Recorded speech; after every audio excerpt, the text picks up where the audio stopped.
Welcome to the deep dive. So, we've got a really fascinating mission for you today. We are going to radically rethink the entire timeline and honestly, the whole purpose of education. And to start, I have a question.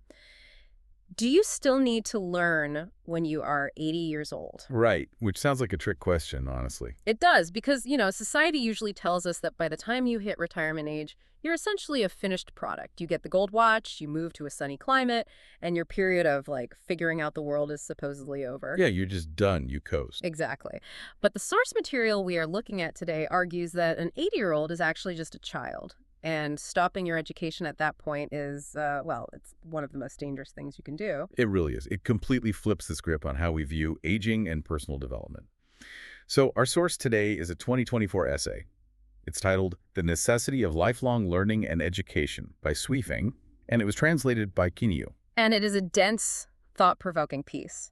Oh, absolutely. And the core argument here is that if you stop learning, the trajectory of your life basically becomes locked in place. Okay, let's unpack this, because according to the text, a locked trajectory isn't a peaceful thing. It's not like you just get to relax. It actually guarantees that whatever troubles or pains or resentments you are carrying around right now will just continue indefinitely. Right, because you've lost the ability to adapt.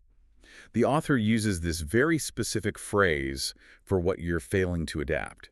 He calls it your non-material structure of life. Non-material structure. Yeah. So when we talk about lifelong learning here, we aren't talking about, taking a weekend course in watercolor painting or getting a quick certificate to bump up your salary. Right, it's not night school. Exactly.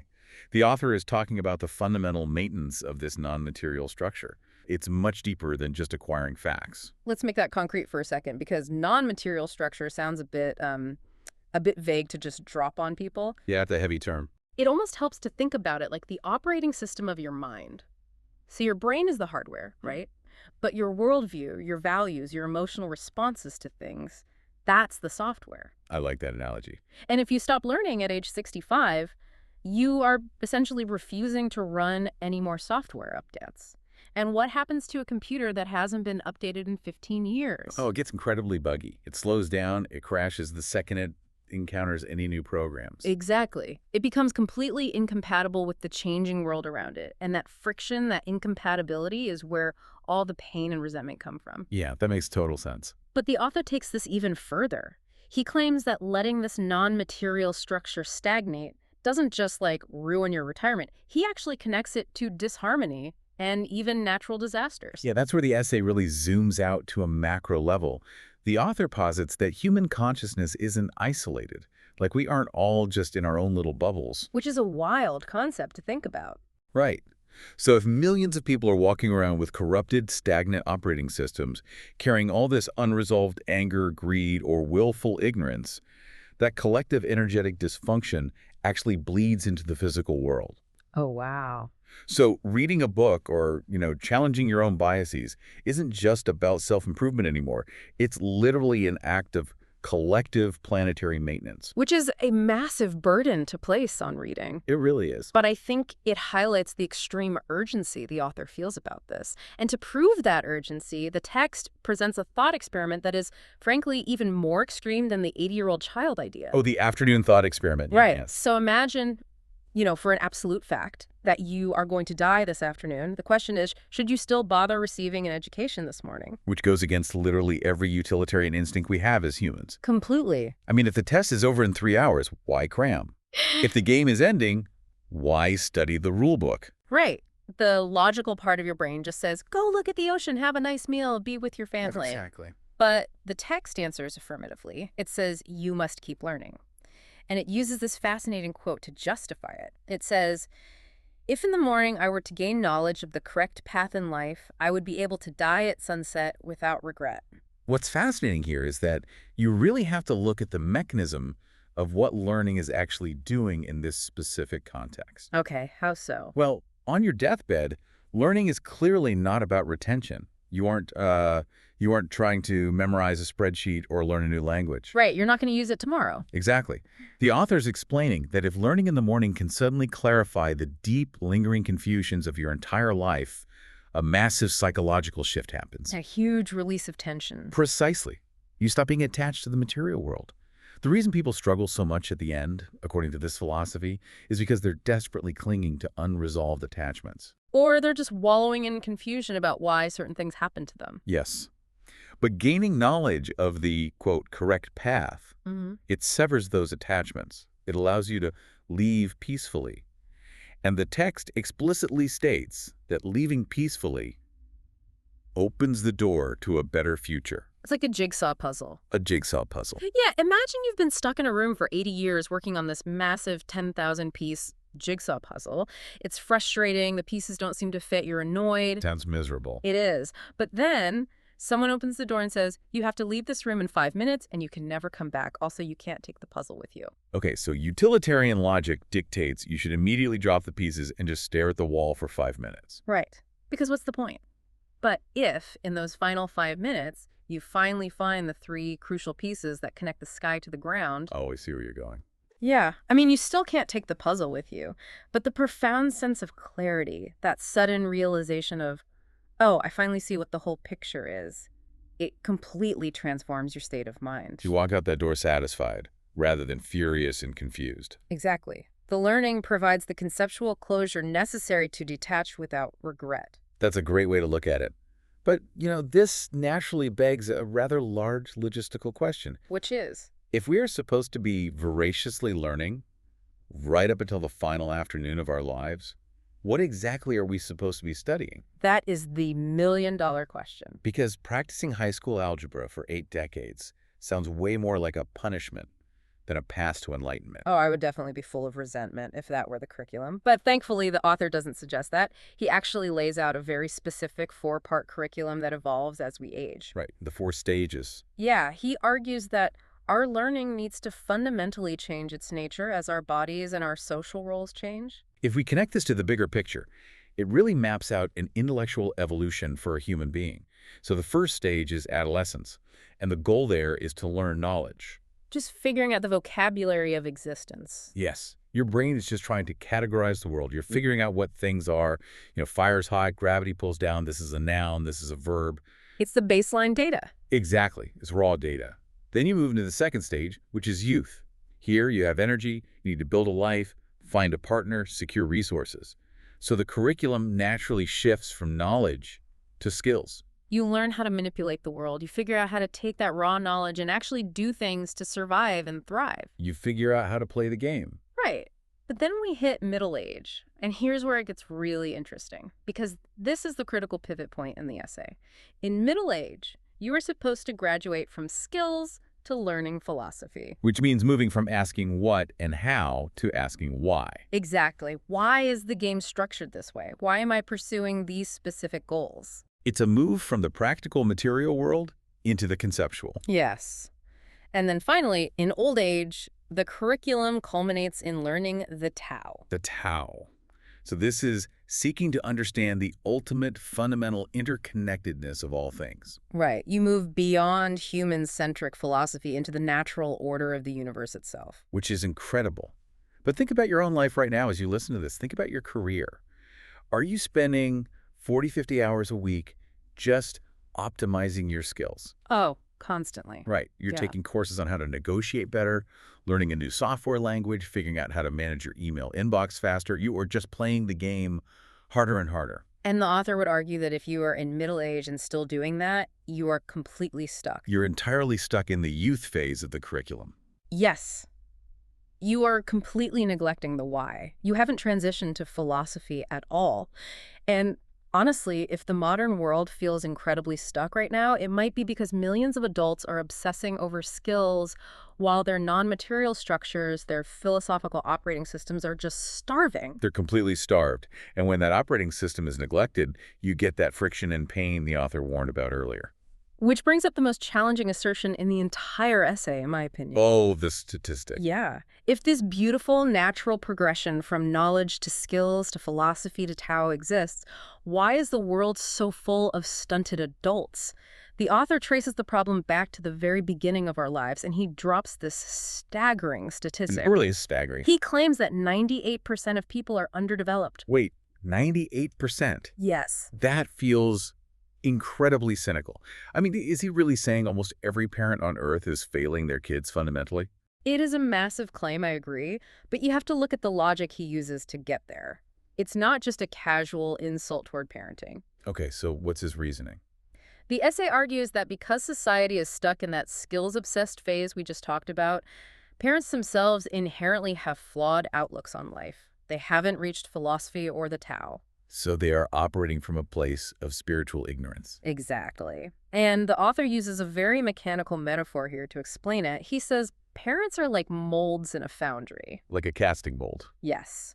The text states that the products poured out of these molds will be branded with the exact same defects as the molds themselves. Let's flesh that metaphor out a bit because it actually explains the causality of human suffering so well. Yeah, go for it.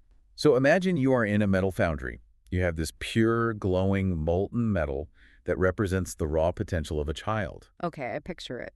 But the mold you pour it into, which represents the cultural environment, the worldview, and the values of the parents, has a massive crack down the side of it. It's a defect in the mold's design. Right. So when the metal cools and you pull it out, the casting is going to have a jagged, raised scar every single time. Wow. Now imagine that casting trying to roll smoothly through life. It can't. That jagged edge is going to snag on everything it touches. And the essay actually lists specific traits that come from these defective molds, right? Like willfulness, stubbornness, short-sightedness, narrow-mindedness, and selfishness. Yeah, and those aren't just minor personality quirks. Those are the jagged edges snagging on reality. Exactly. If your mold was cracked with short-sightedness, every decision you make at 20, at 40, or at 60 years old will naturally hook into that flaw, causing intense friction with the people around you. And because that shape was cast when the metal was cooling, it is incredibly difficult to file down later in life. It's basically baked in. Which means if a correct outlook on life isn't established early, you are fighting an uphill battle against your own hardened shape for the rest of your existence. But hold on. If parents are inevitably defective molds because they are just flawed human beings caught in the same cycle, shouldn't our formal institutions step in? You'd think so. Right. Shouldn't schools be the ones taking a metal file to those jagged edges? That would definitely be the hope. But the author believes formal global education, and he means from primary schools all the way up through the most prestigious universities, is failing us in a completely different but equally devastating way. He argues that almost all the knowledge taught in schools around the world is exclusively about how to survive. It's the survival trap. Think about it. Schools teach you how to read, how to do math, how to pass a standardized test, and eventually how to get a specialized degree. Yeah, so you can secure a job to pay for your food, your shelter, your health care. It is pure survival. What they completely lack, according to the text, is teaching people how to be a person. They completely ignore the proper relationship between people and nature. And, this connects perfectly back to society being stuck in the skills phase. How so? Well, survival is all about skills. It's entirely focused on manipulating the material world to keep your physical body alive. So our global education system is essentially just a massive survival skills factory. Even the Ivy Leagues. Especially the Ivy Leagues. Yeah. I mean, they are just elite survival skills factories. They teach you how to survive with more money and more power, but they still aren't teaching philosophy or the Tao. That's a brutal critique. It is, but it explains why even the most visibly successful people in our society are fundamentally underdeveloped. The author actually points this out explicitly. He states that from his observation, even the presidents of various countries, billionaires, esteemed scholars, and elite professors, none of them are perfect, and none of them truly understand life. Because they were poured from defective parental molds, and then they were sent to schools that only taught them how to accumulate power and wealth. Right. Their non-material structures, their actual understanding of how to be a complete person in harmony with the universe were completely ignored. Which is deeply unsettling. If the people making the laws, controlling the wealth, and driving the culture are walking around with defective, non-material structures, it's no wonder the world feels perpetually chaotic. It really isn't. But this raises an important question. Okay. If parents are broken molds, and schools are just survival factories, and even world leaders are fundamentally ignorant, who is actually left to teach us? Who is qualified to guide this lifelong education? You'd think we might turn to the masters of human craft. The virtuous people throughout history, the human saints, the great craftsmen. Sure, the masters. The text does acknowledge them and says they should participate in education. But there's a massive caveat. Yeah, the author dismisses even master craftsmen and human saints as having too much subjectivity and one-sidedness. This is such a profound point. He's arguing that any single human being, even someone we consider a saint, is bounded by their specific historical context. Right, they have a specific personality, a specific trauma history, a limited perspective. Exactly. So if you just blindly follow a human master, you aren't achieving universal understanding. You are just pouring yourself into a slightly nicer, but still entirely subjective human mold. You're trading one set of flaws for another set of flaws. Yep. You aren't elevating yourself. The author uses the word sublimate.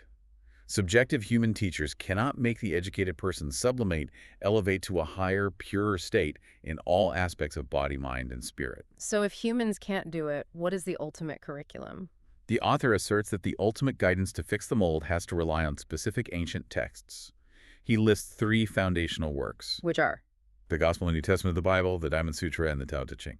It's really notable that he draws from 3 completely distinct spiritual traditions: Christian, Buddhist, and Taoist. But my question is, how does that actually work? What do you mean? Like, how does reading a centuries-old Taoist text undo the selfishness my parents accidentally imprinted on me when I was 5? Oh, right. Well, it's about how those specific texts operate on the mind. These aren't textbooks of facts. They are designed to force the brain to grapple with immense paradoxes and universal scales. Okay, that makes sense. When you read the Tao Te Ching, you are contemplating the nameless origin of heaven and earth. When you read the Diamond Sutra, you are deconstructing the very illusion of the self. So it literally shrinks your ego. Exactly. It breaks the selfishness cast by your childhood mold by forcing you to realize how small that self really is in the grand interconnectedness of the Tao. Wow. These texts attempt to describe the universe objectively, stripping away the one-sided nature of individual human teachers.